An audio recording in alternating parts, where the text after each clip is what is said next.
Everyone, myself Neetu Anand and welcome to Naval J academy. So आज हम करेंगे बहुत ही इंटरेस्टिंग टॉपिक है विच इज राइबोसोम्स। हम क्योंकि प्रोकैरियोटिक सेल को स्टडी कर रहे हैं तो यहाँ पर हम प्रोकैरियोटिक सेल में प्रेजेंट होने वाले राइबोसोम्स पढ़ेंगे। राइबोसोम्स बेसिकली प्रोटीन को सिंथेसाइज करने की मशीनरी होती है जो प्रोकैरियोटिक सेल्स या फिर यूकैरियोटिक सेल्स के अंदर मिलती है। तो ये प्रेजेंट होते हैं साइटोप्लाज्म में and also loosely attach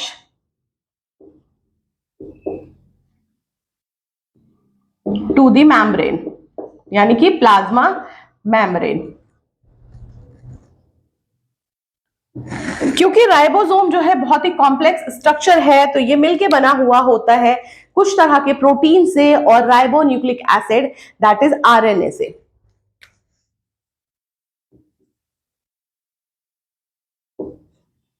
and ribonucleic acid.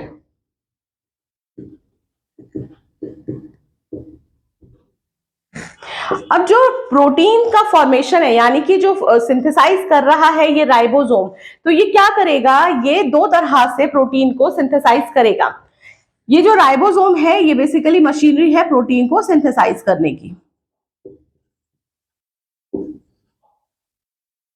अब इसके अंदर कुछ राइबोसोम साइटोप्लाज्म में पड़े होते हैं और कुछ होते हैं प्लाज्मा मेम्ब्रेन के साथ लूजली अटैच्ड।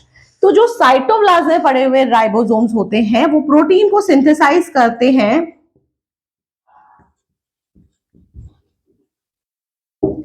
जो कि साइटोप्लाज्म के अंदर प्रेजेंट जितने भी प्रोटीन की रिक्वायरमेंट्स होंगी उनको पूरा करेगा। तो प्रोटीन को सिंथेसाइज करेगा और destined to be inside the cell। Cell के अंदर ही ये प्रोटीन्स रहेंगे यानी कि साइटोप्लाज्म के अंदर ही ये प्रोटीन्स रहेंगे। बट जो प्लाज्मा मेम्ब्रेन के साथ अटैच राइबोसोम होंगे वो क्या करेंगे, वो प्रोटीन को सिंथेसाइज करके ट्रांसपोर्ट करेंगे आउटसाइड द सेल। तो इस तरह से जो प्रोकैरियोटिक सेल है उसके अंदर साइटोप्लाज्म में जितनी भी प्रोटीन की नीड है वो राइबोसोम्स पूरा करेंगे जो कि साइटोप्लाज्म के अंदर प्रेजेंट होंगे, और जो requirement outside of the cell होगी वो उस तरह के राइबोसोम करेंगे जो कि प्लाज्मा मेम्ब्रेन के साथ लूजली अटैच होंगे। तो क्योंकि जब प्रोटीन फॉर्म हो जाता है तो ये जो प्रोटीन है ये बेसिकली उसको एक स्ट्रक्चर देना यानी कि कितने पॉलीपेप्टाइड्स की चेन बन के प्राइमरी सेकेंडरी टर्शरी प्रोटीन का स्ट्रक्चर बनना है ये डिपेंड करेगा कि कितने अमाइनो एसिड्स के सीक्वेंसेस हैं। तो क्योंकि जो बेसिक जो सब यूनिट होती है प्रोटीन की वो अमाइनो एसिड्स होते हैं, तो अमाइनो एसिड्स के जो सीक्वेंसेस होंगे वो डिटरमाइन करेंगे कि किस तरह का प्रोटीन बनना चाहिए। बट इसको जो पॉलीपेप्टाइड्स को एक प्रोटीन का प्रॉपर शेप देने के लिए कुछ बहुत ही स्पेशल तरह के प्रोटीन्स होते हैं जिन्हें कहा जाता है मॉलिक्यूलर शेफरॉन्स। ये मॉलिक्यूलर शेफरॉन्स बेसिकली बहुत ही स्पेशल तरह के प्रोटीन्स होते हैं जो किसी भी पॉलीपेप्टाइड को पर्टिकुलर शेप देते हैं और प्रोटीन को फॉर्म करते हैं।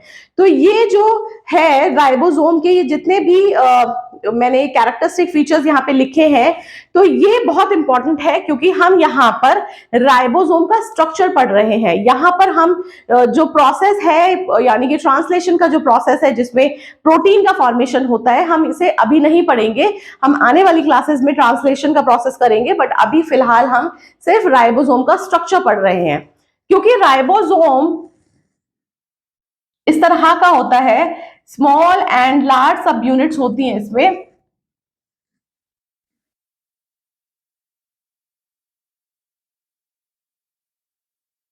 कुछ इस तरह का इसका स्ट्रक्चर होता है।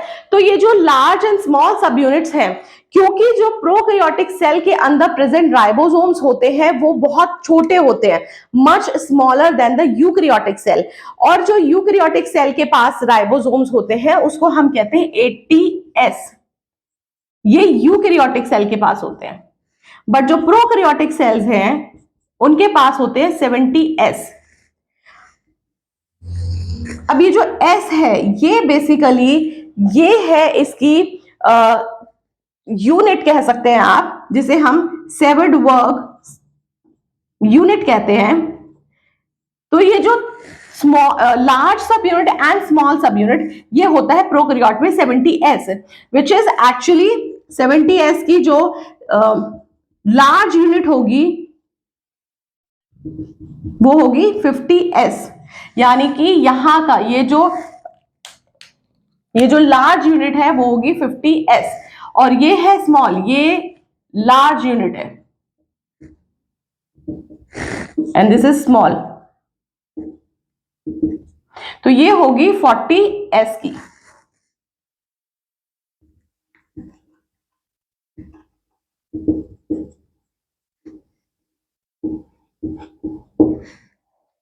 अब क्योंकि ये इसका कुछ डायमेंशन होता है, कुछ मॉलिक्यूलर वेट भी होता है, तो ये जो राइबोसोम्स होते हैं इसका डायमेंशन होता है 40 to 50 nanometer by 20 nanometer, and इसका जो वेट होता है वो होता है 2.7 मिलियन डाल्टन। यानी कि जो ये राइबोसोम है, जो ये ऑर्गेनेल है, ये हालांकि बहुत ही माइक्रोस्कोपिक है, बट स्टिल इसका जो वेट है वो 2.7 मिलियन डाल्टन, और इसका जो डायमेंशन है यानी कि जो इसकी मेजरमेंट है वो है 40 to 50 nanometer by 20 nanometer, and it contain the large and the small unit which is 70S। तो large unit हुई 50S and small unit is 40S। But जो यूकैरियोटिक सेल होता है इसके अंदर जो लार्ज एंड स्मॉल यूनिट होती है